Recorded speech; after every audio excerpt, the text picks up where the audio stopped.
right in my shin. Hey guys, welcome back to Ranger Survival and Fieldcraft. I'm Andrew, and what I have for you today are 20 pocket carry survival kit skills that we can employ in the field to give us the best shot at surviving whatever situation we may find ourselves in.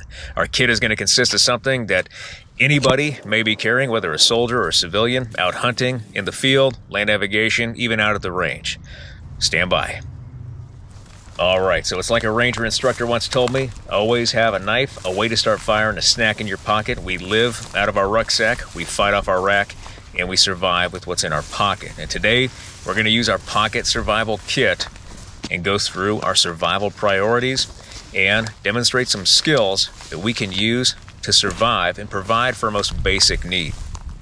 Now, our first and most important priority in any survival situation is going to be medical aid. We need to check ourselves and anybody in our group, if we have a group, to make sure nobody is injured and potentially save their life by providing immediate or emergency medical aid.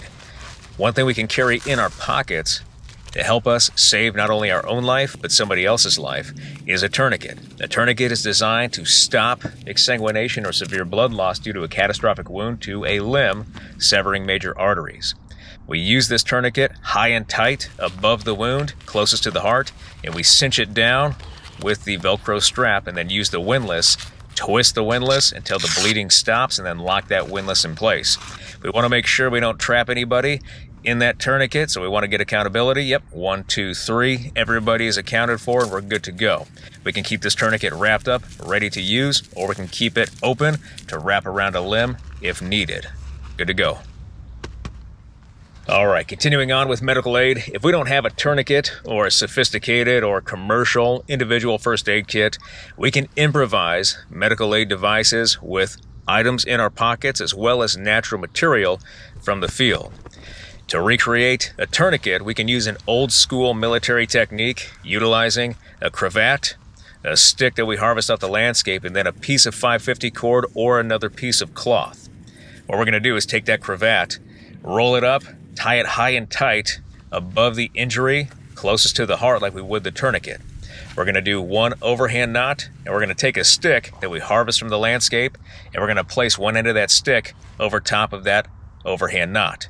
We're then going to tie a non-slip knot with the remainder of our cloth over that stick and create a windlass. We're going to turn that windlass, constricting the cloth around the limb until the bleeding stops, just like a tourniquet.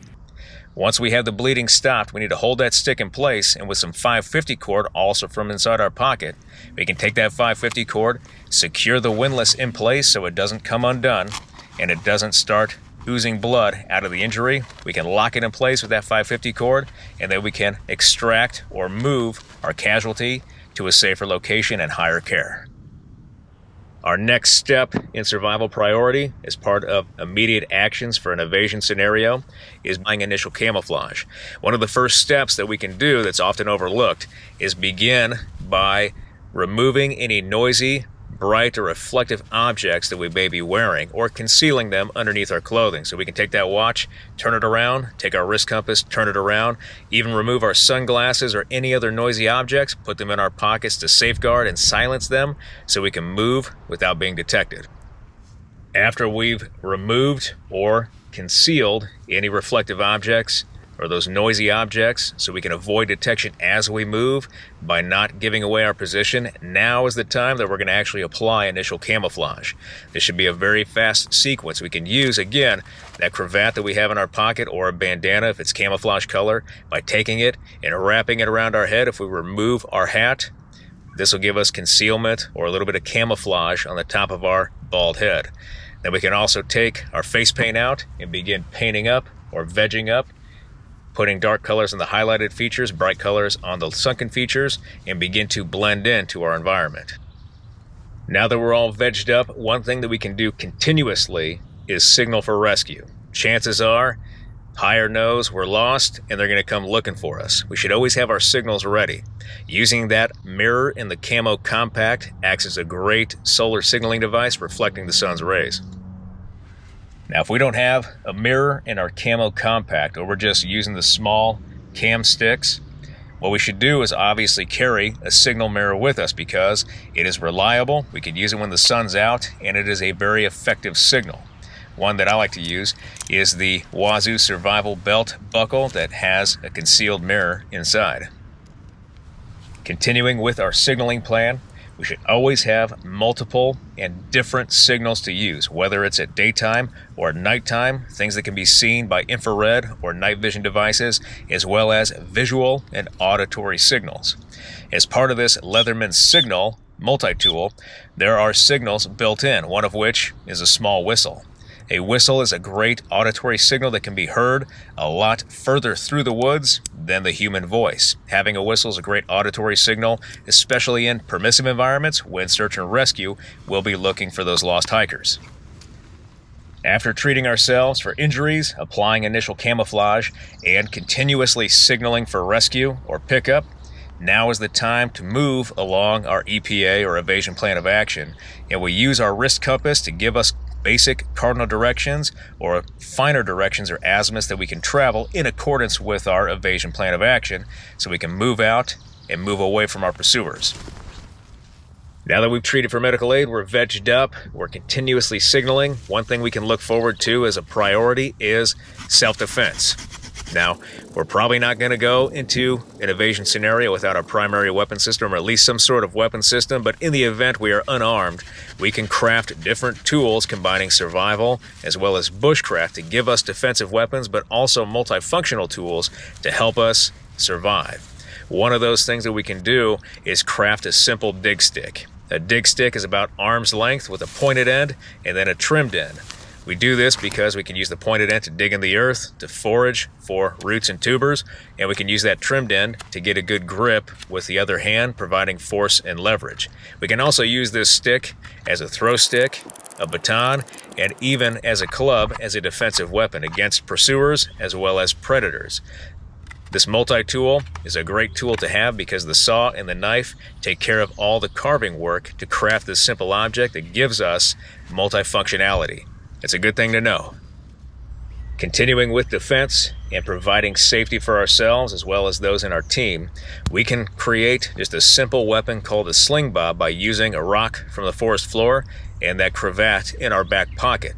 What we do is take out our cravat, lay it out flat and unroll it, take that rock, put it at the top corner, and simply roll the rock inside the cravat until it's all rolled up.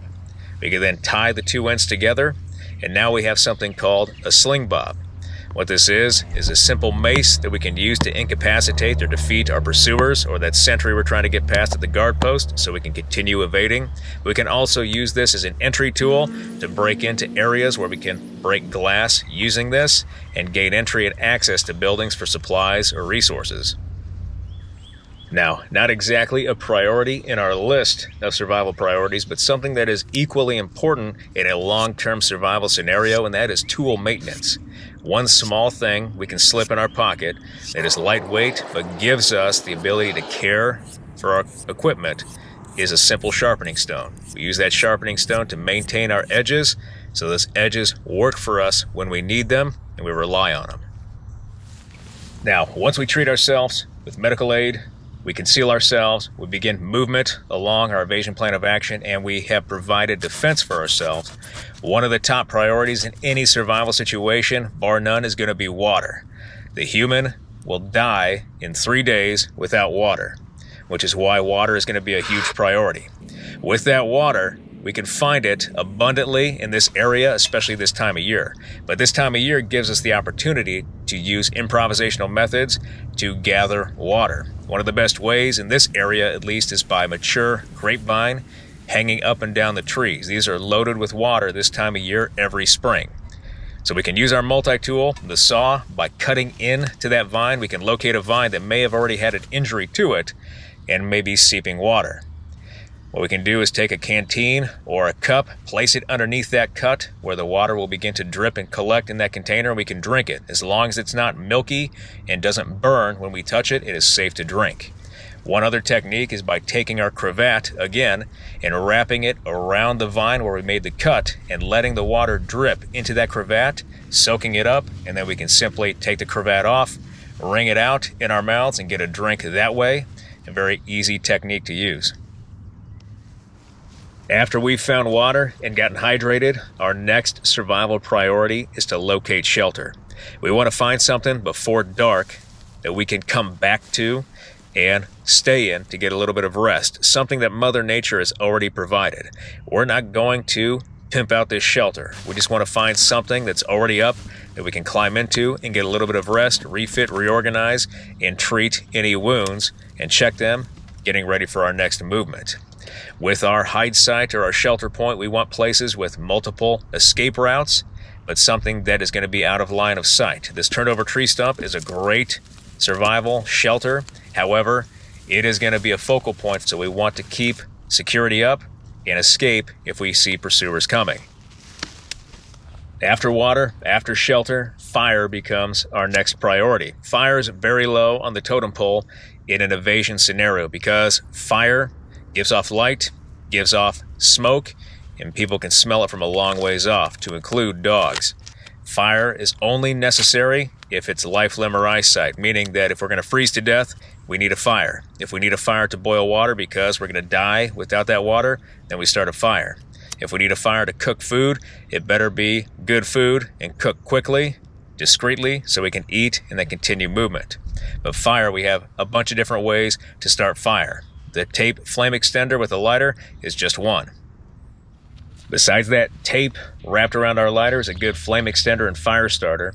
We should also have chapstick or lip balm in our pockets because most chapstick is going to be petroleum jelly or paraffin wax, giving us another way to extend flame. A little trick that I like to do is take a cotton ball and shove it up underneath the cap of the chapstick or lip balm, concealing it away and tucking it away, also keeping it waterproof. We take it out, put some petroleum jelly on it from our chapstick, and then we can ignite it, giving us a long-lasting flame source to get a fire started, even with marginal material. As with the chapstick, we can apply the same concept to our face paint or camo compact. Most face paint is going to be made from paraffin wax and petroleum jelly. Having a little bit of cotton from our field dressing, we can use the same technique to get the same result. We take that cotton out, rub it around in our face paint, let the face paint get absorbed into that cotton, and now we have a long-lasting flame source that just needs ignition with our ferro rod that will burn for a long time, same thing as before. If we run out of fire starting tools or we don't have any on us, but all we have is some cordage and a knife, here's where we separate the men from the boys with friction fire. A friction fire set or a bow drill set is the one that's going to give us the most mechanical advantage to get a fire going out in the field. Here's a little trick to set up your hearth board to minimize the amount of cutting you're going to have to do with a very small folding knife, safeguarding that knife so you can use it for other tasks later on. We're going to keep that knife at a 90-degree angle, and we're going to baton the backside of what will be our hearth board so it'll sit flat on the ground. We're going to take that saw, we're going to flip that hearth board over on the ground, and we're going to saw in a stop cut, maybe an inch or two from the edge. We're going to take that knife again and baton away just that section from the edge, giving us a good spot to drill in while safeguarding the rest of the material. Our last priority is food, and we should always have a snack in our pocket. And one of my favorites and recommendations is going to be that MRE peanut butter because it's already in a packet and fits nice and easy in our pocket and can be used as bait. Now, food is our last priority, and if we don't have our MRE peanut butter in our pockets, we're going to have to use other means in a longer-term survival scenario to get food or sustenance if we don't come across it naturally during our evasion plan of action or our evasion movement. We should have, again, resources planned on our routes to give us the opportunity to go after game or at least find something to eat. We should always have that emergency snack in our pocket, of course.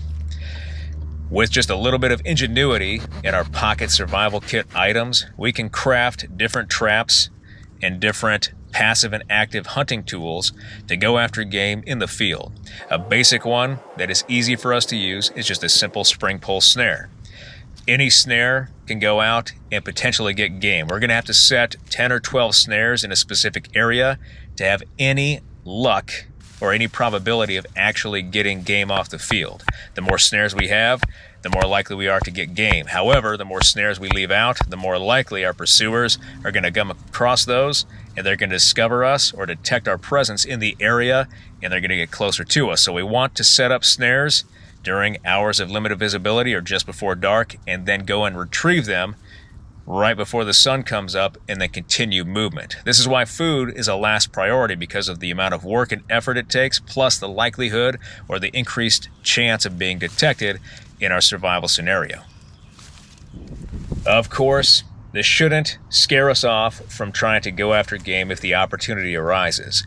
One of the things I've always heard is fish first. Always go after fish, because we can work up to the water's edge very easily, do active fishing, and then reel in our kit or our tackle, and then move away from the water in the event we hear pursuers or anybody coming. But we can also leave concealed trout lines out in the water overnight that will work for us passively while we're back in our hide site. Either way, we shouldn't be scared off. And one thing we can do is, with our cravat, they always come with 2 large safety pins. We can take those safety pins and we can actually turn them into fish hooks if we don't have any hooks on us, and then use that with guts from our 550 cord to go fishing and get us some food. Of course, one technique I like to use and recommend is just a simple tape sachet where we can keep hooks ready, needle and thread, as well as razor blades, some fishing line, and other smaller tools that we would need to go after game, making our lives a little easier. Alright guys, down and dirty, very fast-paced video today. I hope you liked this video. If you did like this video, hit that like button, hit that subscribe button, leave me a comment in the comment section. I always appreciate your feedback. I want to thank you guys for everything you do for me, for this channel, for your likes, your views, your subscriptions, your comments, your feedback, and your shares. And I'll be back with another video as soon as I can, guys. Thanks.